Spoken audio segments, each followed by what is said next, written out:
G'day folks. Well, I've taken the girdle off and I just was very keen just to see how it, if it had done its job. You know, I've heard a lot of mixed reviews on them. Some people swear by them and others think they're a waste of money. But, well, my opinion is I think actually they're probably not a waste of money. They're not a bad thing at the end of the day. I'll tell you now, number 1 journal, or cap I should say, number 2 cap, number 3 cap is still tight. Incredible really for what there's no movement. There's no sort of movement that way. Still quite snug. But number 4 has movement in it, and I'll show you.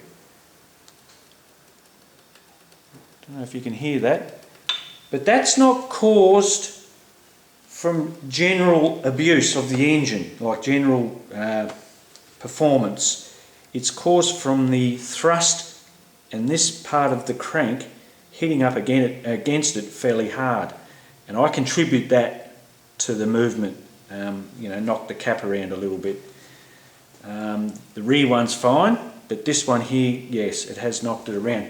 Hence, while there is a tiny, and I'll show you guys, there is a tiny little bit of wear on this bearing too, where it's taken a little bit of beating.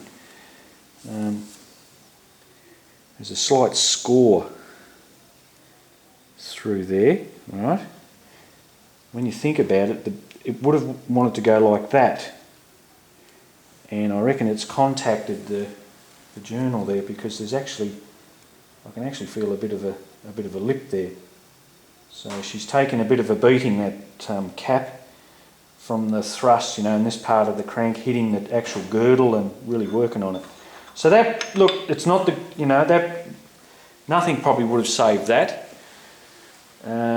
Now the thrust bearing, I'll show you this. This is the thrust. You can see the movement in it is completely shagged.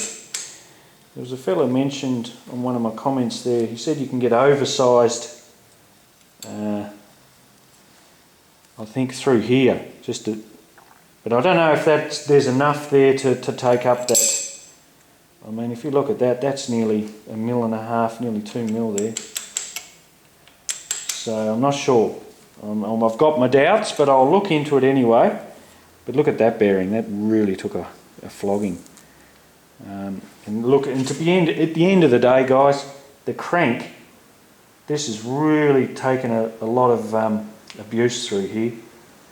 So I was really lucky I didn't sort of do any more damage, you know, the engine's still in one piece. So I think at the end of the day, my gut's telling me the crank's, it's probably not worth salvaging. And I don't think, my gut's telling me, I don't think you can get a oversized thrust face to take up that slack, and it's really beat up in here too. There's an actual lip, because this part here doesn't go right to the outer edge, and if I had to say that, I'd say that was a 15, probably nearly a 20 thou sort of gouge out of it.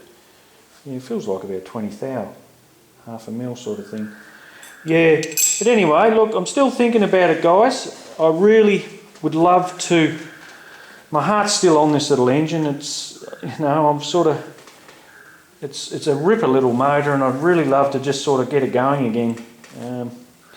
I have to think, and I'll ring around, and I'll get some more prices on cranks, and I'll do some sums and see if I can afford it.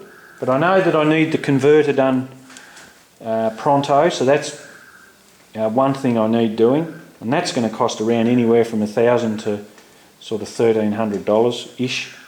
So I think I'll sort of get that done. I'll tear this down and reevaluate it. I'd love to show you the pistons in it, you know, and show you, you know, how it's been going, the detonation, if there's any sign of it or whatever.